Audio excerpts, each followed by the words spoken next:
Let me try that again.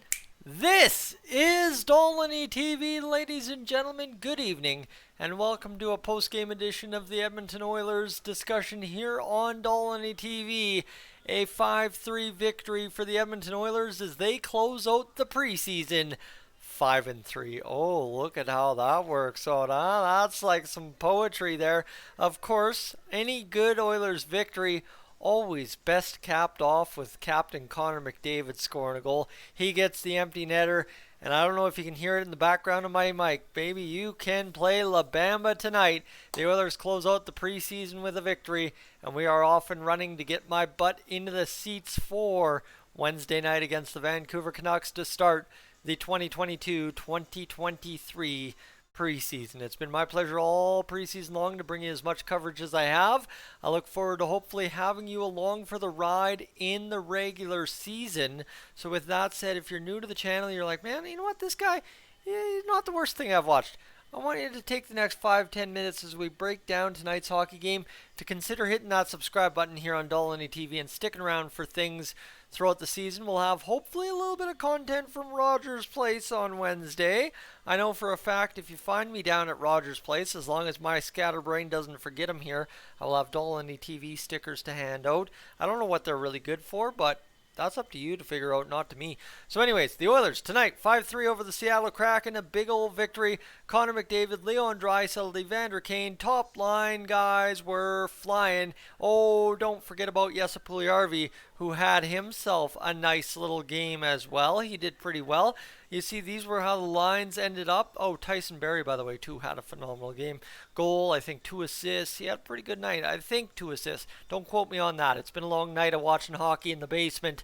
As the basement's chilled down, long live stream, tried to keep the voice going. Here we are. However, right, Tyson Barrie, there were a lot of stars in the game for the Oilers tonight. And I think we can talk about, yes, Puljujarvi scoring the big goal, being very active, shooting the puck.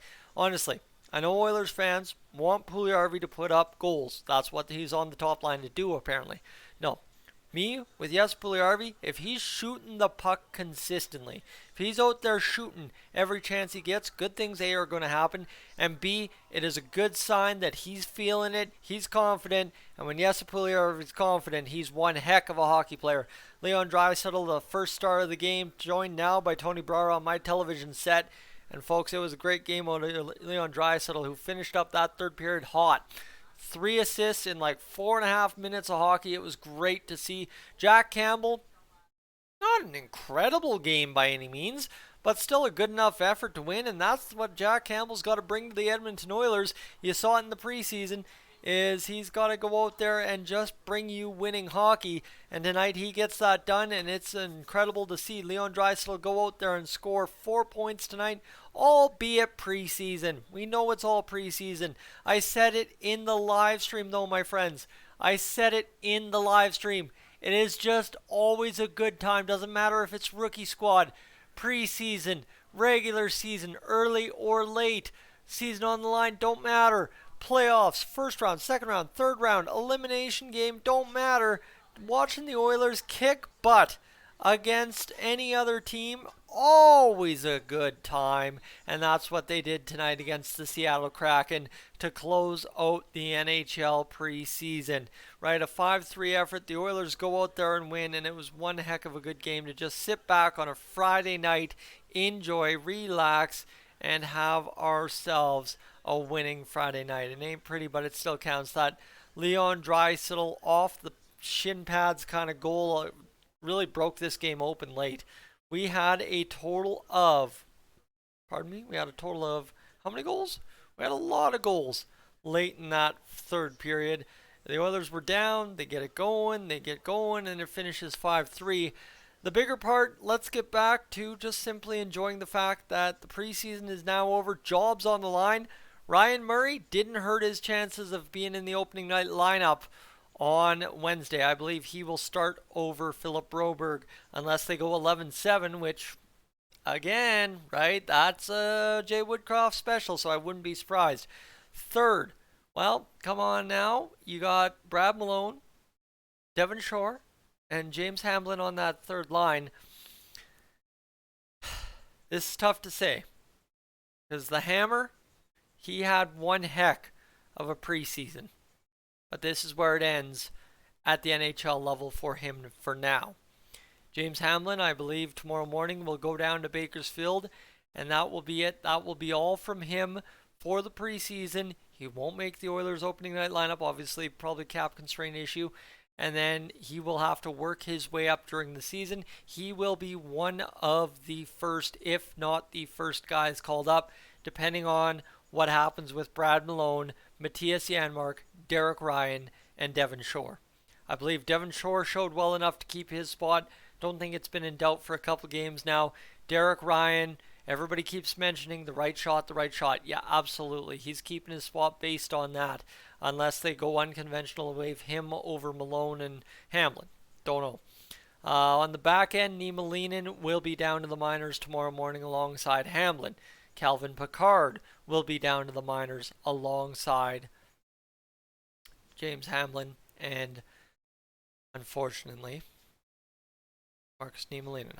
I loved what Niemelainen brought to the preseason this year. The kid showed up, and he is going to be important moving forward.